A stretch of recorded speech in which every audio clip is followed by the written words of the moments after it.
Hi everyone, स्वागत है आप सभी का टीचिंग कोर्स के इस लर्निंग प्लेटफॉर्म पर। उम्मीद करती हूँ आप सभी लोग बहुत अच्छे होंगे।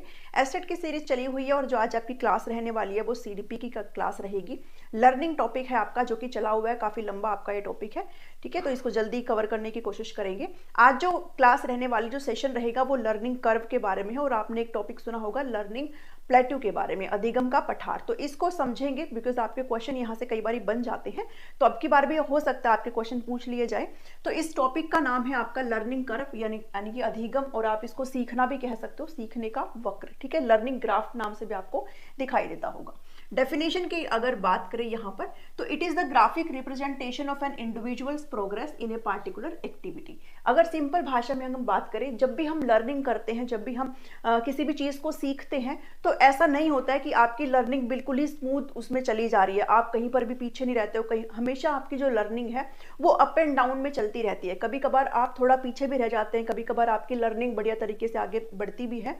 तो ये जो अप एंड डाउन है, ये जो उतार चढ़ाव है अधिगम का, जब आप इसको ग्राफ पर रिप्रेजेंट करते हो, जब आप इसको ग्राफ पर या फिर पेपर पर जब आप इसको रिप्रेजेंट करते हैं, तो यही क्या कहलाता है, यही आपका लर्निंग कर्व कहलाता है। यानी कि सिंपल सी भाषा में बात करें तो आपके सीखने का जो उतार चढ़ाव है, कभी आप जो है अच्छे से सीख पाते हो, कभी जो है आपकी लर्निंग कहीं ना कहीं डाउन रह जाती है। तो ये जो उतार चढ़ाव है, जब आप इसको ग्राफ पर रिप्रेजेंट करते हो, तो यही क्या कहलाता है, यही लर्निंग कर्व कहलाता है। ठीक है, डेफिनेशन यहाँ से अच्छे से आपको समझनी है। अब इसके बहुत सारे रीजन हो सकते हैं जिसको हम स्टडी करेंगे, भाई ऐसा क्यों होता है, लेकिन यहाँ पर टाइप्स आपसे पूछे जाते हैं। तो 4 टाइप्स है इनके, टाइप्स ऑफ लर्निंग कर्व यानी कि अधिगम वक्र के 4 प्रकार है, जिसमें आपका पहला प्रकार है स्ट्रेट लीनियर कर्व, जिसको बोलते हैं। कनकेव है सेकंड नंबर पर, एंड थर्ड नंबर है कॉन्वेक्स कर्व, जिसको उन्नतोदर वक्र बोलते हैं, एंड फोर्थ है मिक्स्ड।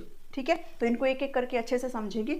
सबसे पहली बात करते हैं स्ट्रेट यानी कि लीनियर कर्व के बारे में। अब स्ट्रेट है, लीनियर है, मतलब कि कहीं ना कहीं यूनिडायरेक्शनल आप इसको कह सकते हो, सरल रेखीय वक्र। जब भी हम रिप्रेजेंट करते हैं तो हमेशा ध्यान में रखिएगा, आपने मैथमेटिक्स अगर कभी पढ़ाओ तो हमको पता रहता है ये हमारा कौन सा होता है भाई, ये हमारा एक्स एक्सिस होता है, और ये हमारा कैसा एक्सिस होता है, ये हमारा वाई एक्सिस होता है। तो एक्स एक्सिस पर आप क्या रिप्रेजेंट करते हो, आप यहाँ पर रिप्रेजेंट करते हो टाइम को। ठीक है, आप समय के साथ अपनी लर्निंग को कर रहे हैं, और यहाँ पर जो वाई एक्सिस है ये आपका क्या रिप्रेजेंट करता है, ये हमारी लर्निंग को रिप्रेजेंट करता है। ठीक है, लर्निंग को, या आप कह सकते हो अधिगम की मात्रा को रिप्रेजेंट करता है। ठीक है, अधिगम की मात्रा को यानी कि लर्निंग की क्वांटिटी को रिप्रेजेंट करता है। और ये आपका क्या होता है, ये आपका ड्यूरेशन ऑफ लर्निंग है। ठीक है, जिसको आप अभ्यास कह सकते हो। ठीक है, तो आप हमेशा कैसे करते हैं हम लर्निंग कर्व में, तो ये जो एक्सरसाइज में हमारे हमेशा हमारा टाइम रहता है, और ये हमारी लर्निंग यानी कि टाइम के साथ हमारा जो अधिगम है वो किस तरीके से चल रहा है, वो हमारा इस ग्राफ में रिप्रेजेंट हम करते हैं। अब जब सबसे पहले बात करते हैं तो स्ट्रेट और लीनियर कर्व, इसका मतलब ये है कि ये जो टाइप बताता है कि आपकी लर्निंग जो है हमेशा लीनियर चलती है। लीनियर का मतलब है एक रेखीय होती है, एक रेखा में जो है सीधी चलती रहती है, यानी कि यूनिडायरेक्शनल होती है। ठीक है, इसका कहने का मतलब ये है कि आपकी जो अधिगम है, जो आप पढ़ रहे हो, वो हमेशा एक ही डायरेक्शन में होता रहता है। पर क्या ऐसा जरूरी है, मतलब क्या ऐसा संभव है कि आपकी लर्निंग में कोई भी उतार चढ़ाव ना आए? क्या ऐसा संभव है, आप कुछ भी चीज सीख रहे हो और आपको एक सेम डायरेक्शन के साथ आप आगे जो है बढ़ते चले जा रहे हैं? तो ऐसा पॉसिबल नहीं है, बहुत ही रेयर या फिर कभी भी नहीं देखने को हमें मिलता है, या तो रेयर ही या फिर कभी नहीं देखने को हमें मिलता। ठीक है, तो ऐसा नहीं हो सकता है कि आपकी लर्निंग यूनिडायरेक्शनल हो, आपकी लर्निंग सेम पेस पर जो है चली जा रही हो। कोई ना कोई ऐसा कारण बन जाता है जिसकी वजह से उतार चढ़ाव जो लर्निंग में देखने को मिलते हैं। तो ये आपका क्या है, फर्स्ट टाइप है। ऑल्सो एक चीज मैं भूल गई हूं कि लर्निंग कर्व को किसने डिस्कवर किया था, तो आप नाम जो है ध्यान में रख लेना, हरमन एबिंगोस।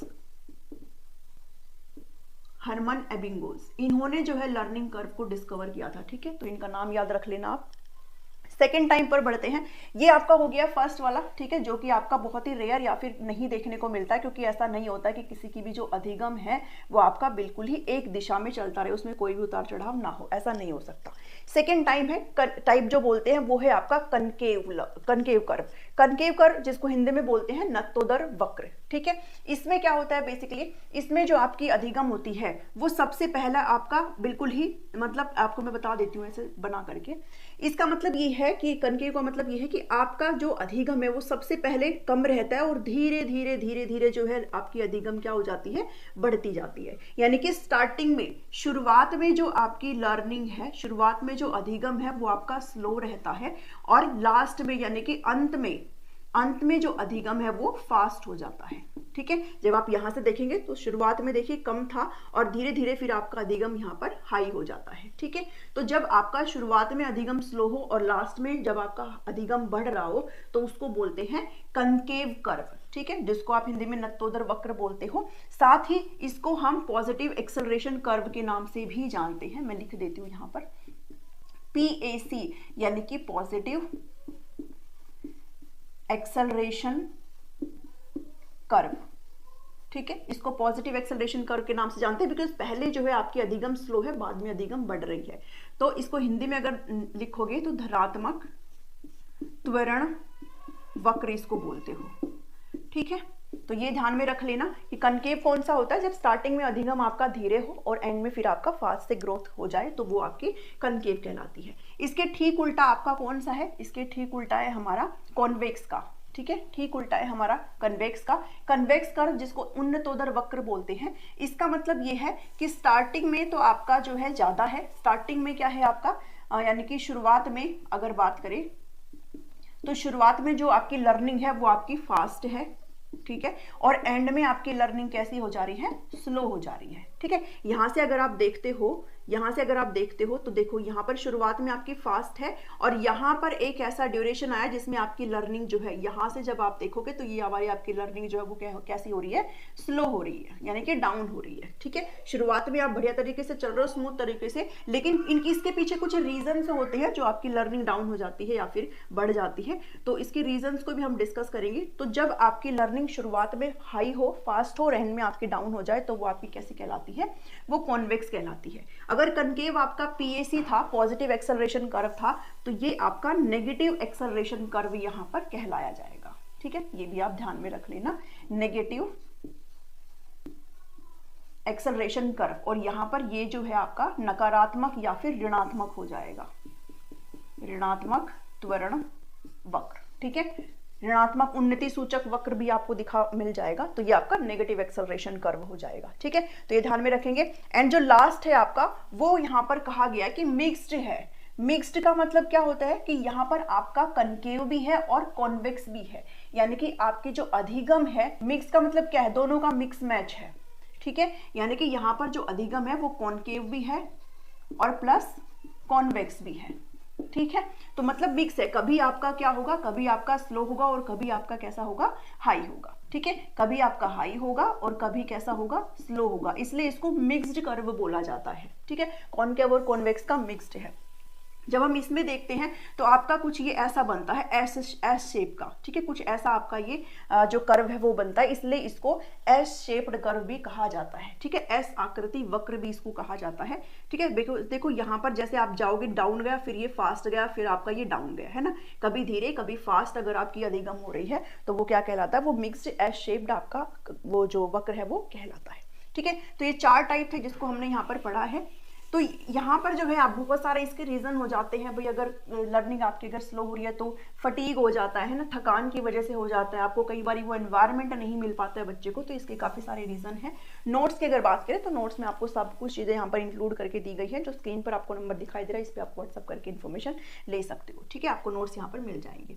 नेक्स्ट जो फिर एक बात आती है, एक ऐसा कॉन्सेप्ट है जिसको आप लर्निंग प्लेट्यू कहते हो। ठीक है, अधिगम का पठार आप जिसको बोलते हो, लर्निंग प्लेट्यू।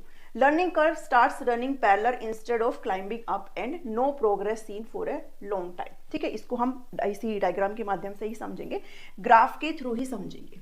ये आपका है ग्राफ, ये टाइम है और यहाँ पर हो गई है लर्निंग। ठीक है, ये वाई एक्सिस है और ये आपका एक्स एक्सिस है। तो यहाँ पर जब आप बात करेंगे तो शुरुआत में तो अधिगम जो है, यानी कि जो आपकी ग्राफ है वो बढ़िया तरीके से स्मूथ चल रही होती है स्टार्टिंग में, लेकिन एक ऐसा पॉइंट आ जाता है जब आपकी अधिगम जो है बिल्कुल पूरी तरीके से यहाँ पे पैरेलल चलती है। ठीक है, फिर एक पॉइंट आता है जिसमें आपका अधिगम जो है सही तरीके से चल रहा है, एंड देन फिर आपका एकदम से ऐसा पॉइंट आता है, और ये आपका डिपेंड करता है, ठीक है, किसी भी इंडिविजुअल के ऊपर डिपेंड करता है। तो ये जो आपका पॉइंट है यहाँ से यहाँ तक, यहाँ से यहाँ तक, इसको बोला जाता है लर्निंग प्लेट्यू। क्या बोला जाता है? Learning plateau. इसको भी लर्निंग प्लेट्यू बोलते हैं, यानी कि अधिगम का पठार, अधिगम का पठार, ठीक है। अब इसको समझते हैं। यहाँ पर ये कह रहा है कि आपका एक टाइम पे जो अधिगम है वो स्मूथ चल रहा है स्टार्टिंग में, और लेकिन उसके बाद कुछ ऐसे रीजंस हो जाते हैं, कुछ ऐसे कारण हो जाते हैं। मान लो मोटिवेशन अगर बच्चे को नहीं मिल रहा है, बच्चा अगर थकावट में आ गया है, या फिर वो सुटेबल एनवायरनमेंट नहीं मिल रहा है, या फिर लर्निंग मेथड उसको अच्छे से नहीं मिल पा रहे हैं, या फिर वो अपनी दिशा से भटक जा रहा है, तो उसके काफी सारे रीजन हो जाते हैं। तो एक पॉइंट ऐसा आ जाता है जब बच्चा बिल्कुल ही पैरेलल चलने लगता है, मतलब समानांतर चलने लगता है। समानांतर चलने मतलब लर्निंग जो है कहीं ना कहीं स्टॉप हो गई है, यानी कि नो प्रोग्रेस है, अब कोई भी उन्नति यहाँ पर दिखाई नहीं दे रही, ठीक है। ना ही तो लर्निंग आपकी स्लो है और ना ही लर्निंग आपके डाउन है, एक स्मूथ उसमें चल जाता है बच्चा, ठीक है। यहाँ पर आपकी कोई भी लर्निंग नहीं होती है, नो लर्निंग, कोई अधिगम यहाँ पर बच्चे का नहीं होता। उसके बाद फिर एक पॉइंट आता है सीधा, और यहाँ पर ये जो है ये भी आपका बच्चे का क्या है? लर्निंग प्लेटो। तो सिंपल से अगर भाषा में बात करें, अगर कोई भी बच्चा लर्निंग कर रहा है तो एक ऐसा पॉइंट ऑफ टाइम उसके लाइफ में आता है, उसके ड्यूरेशन ऑफ काम में आता है कि जहाँ पर बच्चे की कोई भी लर्निंग नहीं होती है, और उसके पीछे काफी कारण होते हैं जिसको हम अभी डिस्कस करेंगे। तो हिंदी में भी आपको ये लिखा है कि अधिगम वक्र जो है ऊपर चढ़ने के स्थान पर समानांतर चलने लगता है और कोई भी प्रगति जो है वो दिखाई नहीं देती, ठीक है। ना इंक्रीमेंट ना डिक्रीमेंट, कुछ भी दिखाई नहीं देता है, तो वो क्या कहलाता है? वो नो लर्निंग यहाँ पर कहलाता है, ठीक है। तो अब इसके रीजन आपसे पूछे जाते हैं कि लर्निंग का जो प्लेट्यू हो रहा है, अब इसके क्या क्या कारण हो सकते हैं, लर्निंग के प्लेट्यू के क्या क्या रीजन यहाँ पर हो सकते हैं। तो इसके काफी सारे रीजन यहाँ पे हो सकते हैं। अगर बच्चे को मोटिवेशन नहीं मिल रहा है, भाई आपको अगर कोई भी चीज आप कर रहे हो, अगर आपको कोई मोटिवेट ही नहीं कर रहा है, तो फिर आप उस चीज को ज्यादा टाइम तक नहीं कर सकते, है ना। अगर बच्चे में वो क्यूरियोसिटी अभी है ही नहीं, जिस जिज्ञासा के साथ बच्चे ने स्टार्ट किया था, अगर अभी उसके अंदर वो नहीं है, तो कहीं ना कहीं वो पीछे रह जाएगा, वो अपना फिर इंटरेस्ट नहीं दिखाएगा, ठीक है। वही चीज अगर उसकी इंटरेस्ट छूट गया है, अब उसका रुचि यहाँ पर नहीं रह गया है, तो ये भी एक रीजन बनता है, ठीक है। उसके बाद जो आपका आ जाता है लर्निंग का मेथड, यानी कि अधिगम की जो विधियां हैं, जो मेथड बच्चा कर रहा था, वो कहीं ना कहीं उसके लिए सुटेबल नहीं है, अनुचित है। अगर वो बच्चा उस चीज में प्रोग्रेस नहीं कर पा रहा है। एनवायरनमेंट एक रीजन यहाँ पर हो सकता है, अगर वो अप्रोप्रिएट एनवायरनमेंट उसे नहीं मिल रहा है, ठीक है। फटीग हो सकती है, मतलब बच्चे को बहुत ज्यादा थकान हो चुकी है। तो ऐसे बहुत सारे रीजन यहाँ पे हो सकते हैं, ठीक है। तो ये कुछ रीजन है जिसकी वजह से आपका लर्निंग का जो प्लेट्यू है वो यहाँ पर बनता है। इतनी चीजें समझ में आई। तो आज हमने इस वीडियो में समझा है कि लर्निंग कर्व क्या होते हैं, टाइप को समझिए जो कि स्ट्रेट है, कनकेव है, कनकेव को हम क्या बोलते हैं? पीएसी भी बोलते हैं, पॉजिटिव एक्सेलरेशन कर्व। कन्वेक्स को हम एनएसी बोलते हैं, नेगेटिव एक्सेलरेशन कर्व। और मिक्स्ड होता है एस शेप्ड। अगर आपसे बेस्ट पूछा जाए तो आपका यही होता है एस शेप्ड, क्योंकि जब भी हम लर्निंग करते हैं, हम अधिगम करते हैं, तो हमारे साथ यही होता है, कभी हमारी जो लर्निंग है वो अप होती है, कभी हमारी लर्निंग डाउन होती है, ठीक है। ऐसा सेम पेस पे तो बिल्कुल भी नहीं चलता है जो यहाँ पर कहा गया है, ये तो बिल्कुल भी नहीं होता है। हम लोग मिक्स्ड जो एस शेप्ड जो कर्व है वो बनाते हैं लर्निंग में, ठीक है। अगर बेस्ट पूछा जाए तो फिर आपका ये माना जाता है। इतना समझ में आया। और लर्निंग प्लेट्यू हमने देखा कि जब भी आप अधिगम करते हो तो एक पॉइंट ऑफ टाइम में ऐसा समय आता है जब जो आपकी जो लर्निंग की जो पेस है वो कहीं ना कहीं समानांतर हो जाती है, जहाँ पर कोई भी प्रोग्रेस दिखाई नहीं देती, कोई भी उन्नति वहाँ पर दिखाई नहीं देती है, तो वो आपका लर्निंग का प्लेट्यू कहलाता है। उम्मीद करती हूँ कि आपको ये सेशन अच्छा लगा होगा। अच्छा लगा हो तो इसको जरूर लाइक करें, शेयर करें सभी के साथ, और सभी प्लेलिस्ट का लिंक जो है वीडियो के डिस्क्रिप्शन में दिया गया है। अगर आप नोट्स लेना चाहते हैं तो आपको दिए गए नंबर पर आप व्हाट्सअप करके इन्फॉर्मेशन ले सकते हैं। नोट्स सारे पेड रहने वाले हैं। मिलती हूँ नेक्स्ट वीडियो में। Thank you, thanks for watching me.